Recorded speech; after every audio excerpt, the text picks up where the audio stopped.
Bapak, Ibu, Saudara-saudari yang terkasih dalam Yesus Kristus, kembali bersama dengan saya, Romo Petrus Yuniarto, CP. Pada kesempatan kali ini, kita akan merenungkan Yesus yang memberi makan 4.000 orang. Mereka mengikuti Yesus karena mereka melihat bahwa Yesus itu sebagai guru dan mereka pun mengikutinya. Ketika mereka sedang bersama dengan Yesus, karena dalam perjalanan menempuh jarak yang pastinya itu tidak dekat tapi jauh, mereka merasa kelelahan dan akhirnya mereka pun membutuhkan bantuan Yesus. Mereka lapar dan Yesus menolongnya. Dengan cara apa? Yesus memberi makan mereka. Yang tersedia ada 7 roti dan beberapa ikan yang mereka bagikan. Tetapi lebih-lebih Yesus memberikan berkat dan memberikan mereka makanan.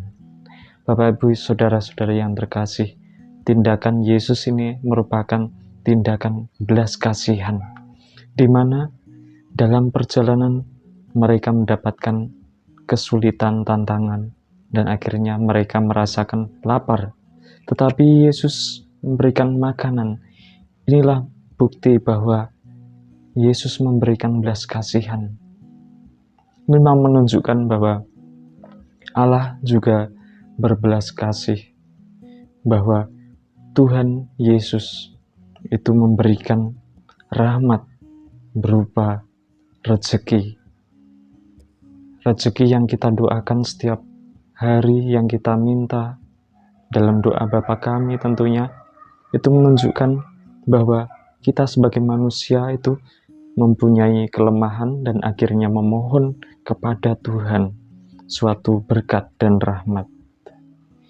Bapak, Ibu, Saudara-saudari yang terkasih, berkat Tuhan itu sungguh luar biasa, sungguh besar, sehingga anugerah-anugerahnya seperti yang dialami oleh orang-orang yang mendapatkan berkat, bahwa mereka makan sampai kenyang, itu kita mengingat akan Mazmur 23, di mana di situ Tuhan membaringkan kita di padang rumput yang hijau. Artinya bahwa Tuhan menyediakan makanan rezeki yang berlimpah, hijau, menunjukkan kehidupan, yang memberikan kita asupan, yang memberikan kita kesejahteraan. Dalam arti yang lebih luas dan mendalam, kita memaknai bahwa semua itu akan didapatkan ketika kita mengikuti Tuhan dan akhirnya kita mendapatkan rahmat surgawi. Itu menjadi pengharapan. Nah, disinilah ada pengharapan dalam perjalanan hidup mengikuti Yesus. Tentu ada kesulitan, hambatan, dan lapar. Akhirnya Yesus memberikan berkat berupa makanan jasmani, tetapi lebih-lebih yang paling tepat adalah makanan rohani yang kita perlukan dan nantinya akan membawa kita kepada kehidupan kekal, yaitu surgawi. Ini suatu pengharapan. Karena iman, pengharapan kita akan semakin diteguhkan. Kita akan dikenyangkan dengan pengharapan itu dan akhirnya terpenuhi. Inilah karena kita mengikuti Yesus. Bapak, Ibu, Saudara-saudari yang terkasih, bukan berarti dalam cerita ini, dalam konteks yang diwartakan dalam Injil, bahwa kita itu hanya memerlukan makanan itu.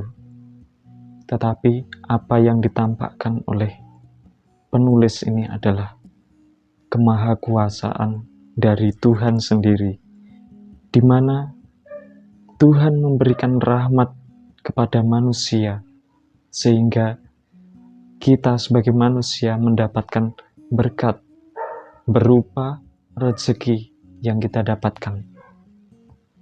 7 bakul sisa, dan mereka pun kenyang.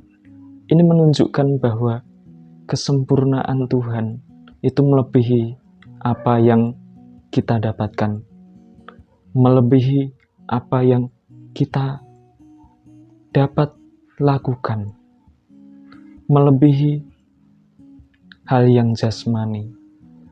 Sisa 7 dalam arti yang teologis, dalam arti yang sesungguhnya juga merupakan kesempurnaan dari Tuhan itu sendiri. Makanya sisa 7 itu menunjukkan bahwa inilah rahmat Tuhan itu sungguh berlimpah sampai menghasilkan ada sisa tadi 7 bakul. Ini menunjukkan bahwa kesempurnaan Tuhan itu memang sempurna. Memang sungguh kita akui sebagai Tuhan yang Maha Kuasa. Bapak, Ibu, Saudara-saudari yang terkasih, dalam pengalaman hidup ini kita berjalan. Dan tentu jalan itu tidak lurus, jalan itu belok. Ada tantangannya, ada hambatannya. Tetapi harapan kita pada Yesus menunjukkan arah yang benar, arah yang menunjukkan bahwa Tuhan itu Maha Kuasa, Maha Kasih, sehingga dalam perjalanan itu, ketika kita mengharapkan Tuhan, maka Tuhan akan menolong kita. Memang secara praktis, kita tidak langsung mengerti, kita tidak langsung melihat Allah menurunkan roti-roti. Tetapi roti-roti ini adalah roti yang memberikan kita kebijaksanaan, kerohanian, keutamaan dalam hidup. Roti-roti yang juga melihat keseluruhan hidup itu ada maknanya. Sehingga kita dikenyangkan bukan hanya makanan jasmani, tetapi makanan rohani, karena ini yang kita perlukan untuk kehidupan, bekal hidup. Saudara-saudari yang terkasih, dari cerita itu, dari pewartaan sabda, kita dapat melihat sumber hidup kita, yaitu dari Ekaristi. Dari Ekaristi itu, kita seperti manusia yang mengharapkan remah-remah yang diturunkan dari Allah sendiri. Kita seperti orang yang masih membutuhkan remah-remah. Kita bagian dari penerima rahmat Allah itu sendiri. Walaupun kita bukan bangsa Yahudi, kita di luar bangsa Yahudi, tetapi pewartaan Yesus itu dilakukan untuk kita semua manusia. Maka pengalaman Yesus wafat di luar dari bait Allah ataupun dari sekitar lingkungan yang dianggap suci oleh orang Yahudi, tetapi di luarnya yang mereka sebut Golgota, itu menunjukkan Yesus wafat untuk kita semua, untuk segala bangsa, karena diperlihatkan kepada semua orang yang menyaksikan, baik orang yang benar ataupun orang yang salah. Yesus untuk semuanya. Ini mencakup seluruh hidup manusia. Saudara-saudari yang terkasih, inilah penyelamatan yang Yesus ungkapkan, bahwa makanan yang lebih berguna itu adalah makanan rohani, tetapi juga tidak mungkin kita tanpa makanan jasmani. Karena yang rohani ini menyempurnakan yang jasmani. Yesus selalu membimbing kita dalam perjalanan hidup ini, memberikan kita baik makanan jasmani ataupun makanan rohani. Semoga Tuhan memberkati. Amin.